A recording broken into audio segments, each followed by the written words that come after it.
What is up, guys? This is Mekkah, and I'm here with the very special 5th episode of Fire Emblem Pitfalls, the series where I try and take away misconceptions held by Fire Emblem fans. Before we begin with the main event, I have a quick change to announce with regards to Fire Emblem Pitfalls. When I started the series, I had a lot of different pitfalls to choose from, and I was happy to put about 3 or 4 of them in a 10-minute episode.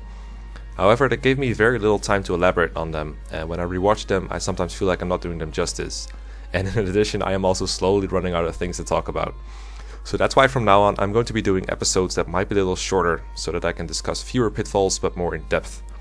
But it also means I might be able to release episodes more often. So today, I have brought a very special guest with me to introduce some of these misconceptions. Why don't you say hello to the viewers? Hey guys, I'm a fairly new player to the Fire Emblem series. I joined the Fire Emblem subreddit. My name's DumDum151. I've only played Awakening and Birthright. I really like both of them actually, and I'm really excited for the new Fire Emblem game, Fire Emblem Echoes. I'm more of a casual mode player because, I don't know why people play in classic mode. Most people reset anyway if a unit dies, and it's kind of the same thing. So I don't know. I just play in casual mode. Okay, so let's talk about the difference between casual and classic mode while resetting for unit deaths. There should be a big difference between them. If you're playing classic mode and you want to keep everyone alive until the end of the chapter, you have to try and avoid unit deaths at all times. The highest number of acceptable deaths is 0, so if someone dies while you're halfway through, you have to start all the way from the beginning. You'll generally avoid risks and protect your weaker units. But if you're playing casual mode, then unit deaths during a chapter are acceptable as long as they don't prevent you from beating the chapter. You can even incorporate unit deaths into your strategy, such as by having them suicide on a strong boss. You have way more flexibility and you can be a lot more careless. The only thing these two playstyles have in common is that you end all chapters with all units available for the next one, but the way you get there is very different. I'd recommend anyone who enjoys the series to play on classic mode at all times. Casual mode does not penalize being reckless and can instill some bad habits into the player. Most games do not have casual mode, so it's easier to enjoy them if you're already used to classic mode, and there is a pretty good guide on the Fire Emblem subreddit I'm going to link that can help you get into classic mode if you're finding it difficult. So with that out of the way, DumDum, do you have any questions about the new game Shadows of Valencia that you'd like to see answered? So one thing I want to know about the new game because I'm still waiting for my special edition to come in, is how many units can I bring to the final chapter in Echoes? Because I need to know how many units I have to train throughout the entire game. Well, as far as I know, you get to bring everyone. Wait, so does that mean I'm going to train everyone? Because if I bring everyone and some of them aren't trained, then they're just going to die against really strong enemies, probably. From what I can tell, it's pretty common for people to have the final chapter be a deciding factor in how they're going about what units to use in their playthrough. But like many things in life, Fire Emblem is not just about the destination, but also the journey. There is no point in making life harder on yourself throughout the entire game just because of the final chapter. Most people seem to play with the idea that you want to have a core team that you're bringing from start to finish, including the final chapter. Thematically, this has a certain charm to it, especially if you brought a growth unit up from scratch and you would feel bad about leaving them out.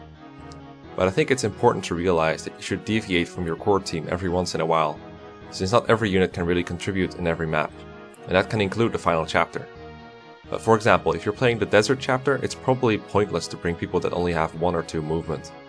You're better off deploying untrained mages and flyers, so they can grab hidden items, ferry people around, or even help in combat. Or if there's a chapter that has little to no demand for combat, you should prioritize units with high movement and other utility over those who just fight well. Sometimes one of those units, even when trained, won't make certain stat benchmarks in the final, and can end up being more of a hindrance than a help. Next, let's talk about the size of that core team for the final chapter. Some games only let you bring 10 people, and others allow you to deploy everyone. But that doesn't change the fact that if you're trying to train a lot of different units, you can end up spreading your XP very thin. The number of people you can bring to the final chapter is rarely optimal for XP distribution throughout the game. Generally, a small team of 5 highly overleveled units is going to get the job done a lot easier than 10 units that are roughly on par with the enemy. And if you're afraid of training too few people, don't be. Don't forget that just about every Fire Emblem game drowns you in powerful pre-promotes that can get things done pretty well. DumDum is also implying that a unit that's forced into the final chapter will always die if they are untrained. He's right in that you can't expect, say, an untrained Lin or Eliwood to go up against the toughest enemies FE7 has to offer, and live to tell the tale.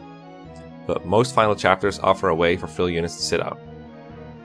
Some examples. In FE4 there is a castle that people can chill in, where they cannot get attacked. In FE6 you can just have Fae drill behind your other units, maybe get rescued. In FE7 you can have any untrained unit hide in a corner or simply stay out of range. In FE10 you are forced to bring Soth and Sonagi into the tower, but you never have to actually deploy them for battle, so they don't matter. Mekkah is force deployed, but since the maps are so short it's not difficult to keep her safe. In FE3 and its remake FE12 you have to bring Minerva, Sirius, Merrick and Julian to the final chapters for the best ending.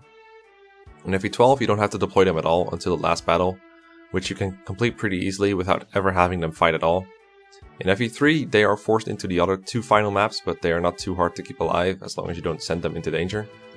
And even if some units are forced into the final chapter, how much easier is it to keep these units alive even if you do train them? Julian, for example, is not going to be tanking more than one hit regardless of how much EXP you invest into him. He's got 20 HP, 6 defense and 0 resistance at base. So even if his growths in these stats were amazing, and they're not, he's just not a durable unit. The same goes for Soth and Mekkah. If you train them to be on a similar level as your other units, they're still going to be combat liabilities in the tower. Their caps and weapon types are simply too bad, and all the training in the world can't fix that.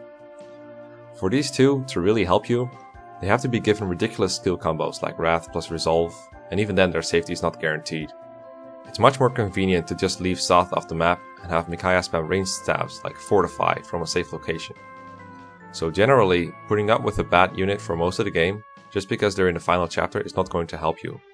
You're just forcing yourself to deal with a bad unit more often.